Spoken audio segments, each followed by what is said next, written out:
Crisis on Infinite Earths was a very discouraging crossover event that's poorly written and completely underutilizes the mechanics of the DC universe, which is within the ballpark and literal range of infinite ideas. Though some may criticize and disavow this idea considering it's working on the limited constraints of a TV show budget that spans across 5 episodes, accumulating into a total of 300 minutes worth of story, only about 5% of that feels necessary to grasp and fully understand the totality of the story of Crisis on Infinite Earths. Characters remain stagnant, trapped within the confines of the typical character archetypes, with most of them experiencing little to no change except for Oliver Queen, the Green Arrow, who has the greatest change and character progression within the event, which cultivates into his death. Not once, but twice. Now, without a doubt, Crisis on Infinite Earths could have failed in a number of ways, and it does have the heavy-hearted task of recreating and adapting an utterly insane comic book storyline. However, despite its comic book-esque inspirations, the crossover event is soullessly devoid of entertainment, despite what joy can be derived from it from the cameos that appear on this mega blockbuster TV event. From famous DC Comics writer Marv Wolfman appearing to Lucifer played by Tom Ellis, to even a big shot like Ezra Miller showing up to be the Flash once again, who was in the Justice League movie. But every character stumbles, bordering the line from impossibly unlikable to utterly soul-suckingly boring. It's not that the crossover is overly ambitious while trying to respectfully honor the legacies of the characters that have been on this television screen for almost a decade. It's that every storyline is largely over-exaggerated with unnecessary dramatic flair that makes you fall asleep because the solutions to the problem each character have are either insanely trivial or a conflict the characters fabricate for themselves to solve, taking into consideration their massive ego and hero complexes, all the way down to their feelings of moral superiority every character radiates. For example, Batwoman Kate Kane has a problem with Kevin Conroy's, aka Batroy's, methodology for finding the solution to his rogues gallery in his own universe,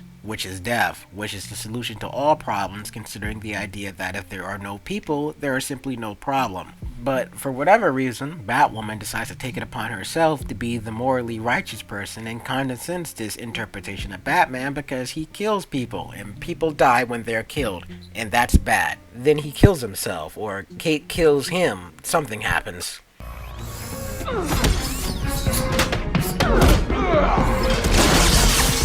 Bad of courage, more like bad of moral superiority. Talk down to someone about doing something wrong, then do that something yourself, then barely manage to justify it. Kate's a murderer. But the punchline to this entire joke is that Batwoman has idly stood by in her own universe and watched hundreds to thousands of people die by the hands of her own sister Alice, who murders people in cold blood for fun. While Batwoman Kate Kane does consecutively nothing about it on her television show, which I have an hour video critiquing and analyzing the endless filling trash bag that it is, using the most recent example of Batwoman as an example, which is season 1 episode 10. A terrorist, let me say that part again, a terrorist who was later revealed to be a disgruntled teenage girl who is a closeted homosexual, decides to extort and blackmail the citizens of Gotham City for $5 million, or she'll release a blackmail cache of data on everyone because she's alone, nobody understands what she's going through, and her parents are neglectful. So she threatens to kill a bunch of people and extort everyone, and in pursuit of her grand delusion that would somehow, some way satiate her need for attention,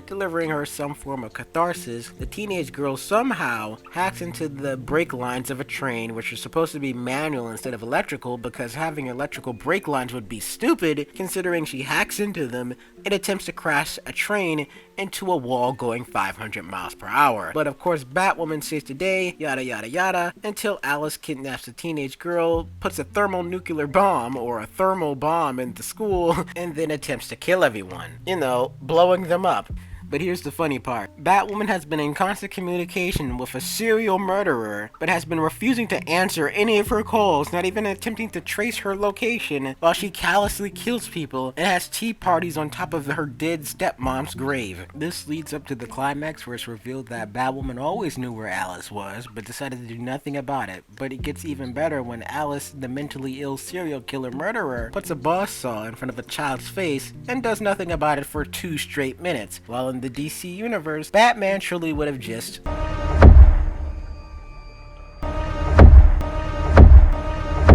but it doesn't, and the terrorists that extorted millions of people and put the entire city in a panic get to slapped on the wrist approved by Batwoman because having neglectful parents, being a closeted homosexual, and the baggage of high school ultimately just builds up to a school shooting. I mean, it builds up to you extorting an entire city, which is a natural thing, and she gets away scot-free with community service. What a hero. The overt critical failure of Batwoman is that she's not Batman. It's not the idea that a woman can't do a man's job, it's the idea that Batwoman Kate Kane is a stupid, blunt instrument without a semblance of intelligence, whereas Batman is a super genius befitting his seat at the Justice League. The overarching appeal of Batman from my standpoint is his incredible intelligence and ability to outmaneuver the 12th level intellects of someone like Brainiac or Darkseid while just being a normal human being at peak human condition. While the appeal of Batwoman is literally nothing besides the idea that she is a woman and she is strong and supposed to represent feminism. But that idea of that falls apart when you analyze the core structural integrity of her character. Stories like Batman Year Zero, Batman Year One, and Batman R.I.P. proves that if you took everything from Bruce Wayne, from his fortune to all his gadgetry that allow him to be Batman, he would still be Batman with nothing but sticks and stones and still be just as smart and just as efficient. While Kate Kane is only Batwoman because she stumbled upon the Batcave, found Batman's suit, then declared herself Batwoman solely because she could. If you stripped away Kate Kane from all the technology and wealth that allowed her to be Batwoman, she couldn't be Batwoman because she doesn't have the strength or intellect to do so without the resources it provides. Thus, the entire idea of Batwoman Kate Kane behaving in a condescending way to Batroy, who was simply tired of the mass murderers she kept locking up and constantly escaping, to do it all over again has no validation considering how negligent she is at being Batwoman. I mean, just look at her stand there talking. She's a homicidal maniac.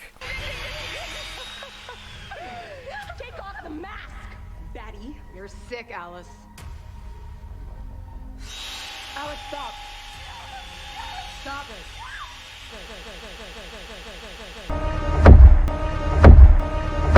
Now, it's understandable that this only exists so Kate doesn't have a reason to kill Alice off the show, but Alice is an irredeemable skag who, I remind you, is a mass murderer who took pleasure in mass murdering, while laughing like a demented psychopath that she is.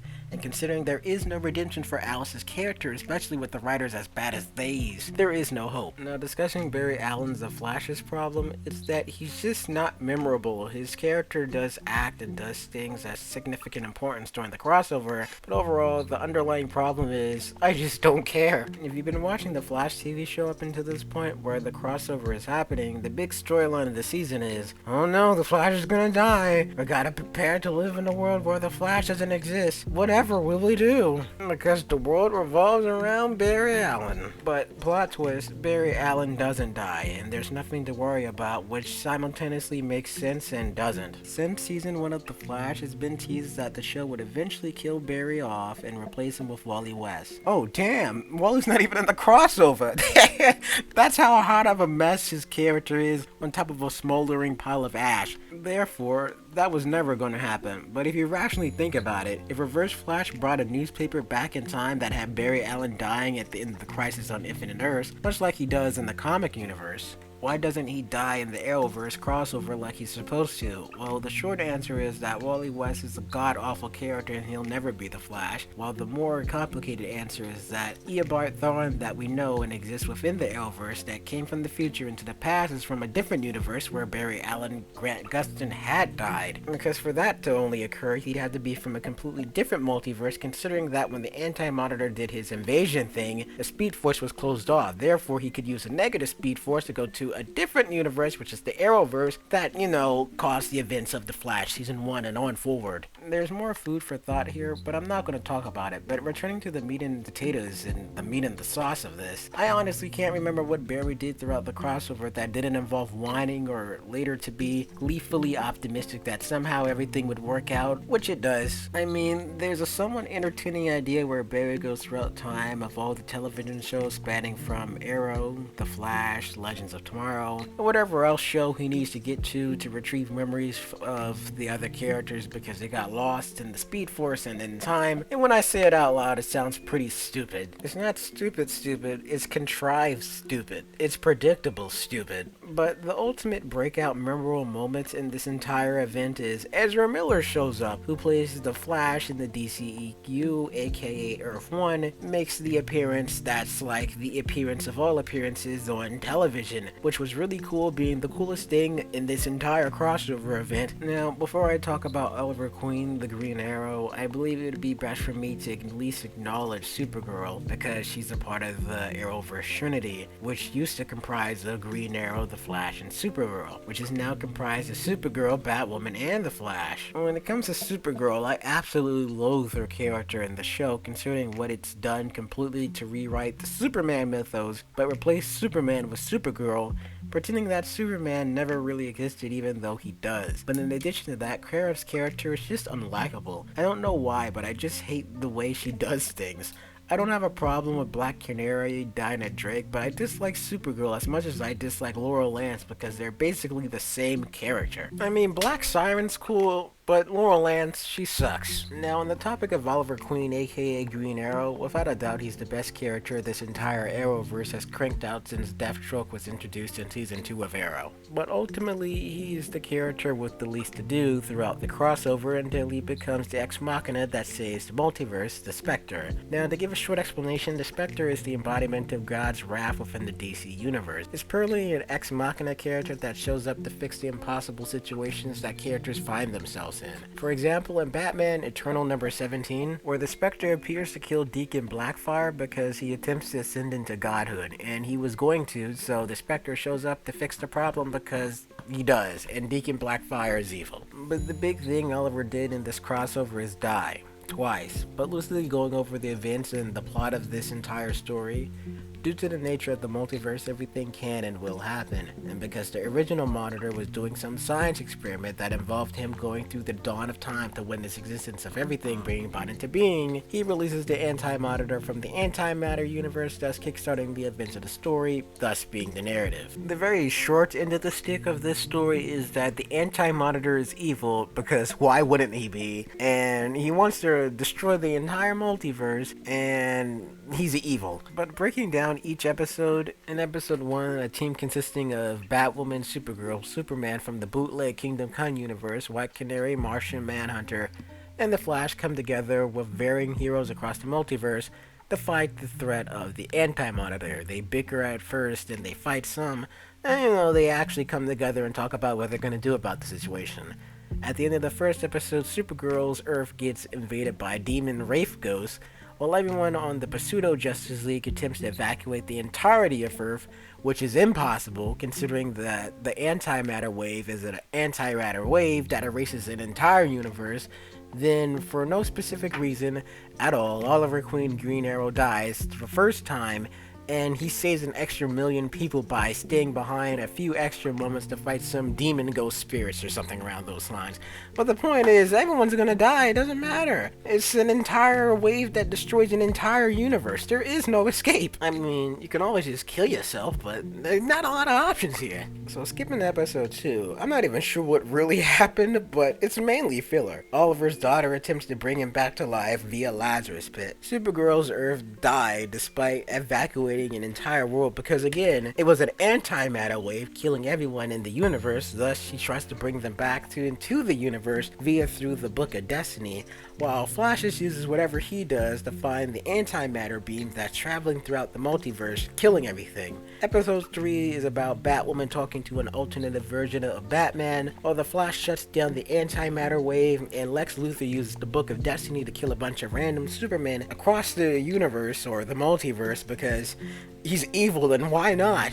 He's Lex Luthor. He's just evil. Then at the end of episode, all of the heroes lose and the entire universe, multiverse, gets wiped away. But there's a stupid plot twist. What I didn't say previously is that there are like 6 Paragons or something like that around the Arrowverse, and those Paragons include Batwoman being the Paragon of Courage, the Flash being the Paragon of Love, the Atom Ryan Choi being the Paragon of Humanity, and some more bullshit like that, because it sounds like some bullshit, to be honest. But it's written down in this Scroll of Destiny Anyway, long story short, the stupid plot twist is that Lex Luthor was able to unmake Superman the Paragon of Truth by crudely scratching out his name like a child and putting his own name into the Scroll of Destiny, and that's how Lex Luthor survives the annihilation of the multiverse and gets teleported to the vanishing point outside of both time and space, which is again some bullshit. Anyway, concluding episode 3. Well, episode 4 in a nutshell features Oliver Queen fully embracing the role as a Spectre.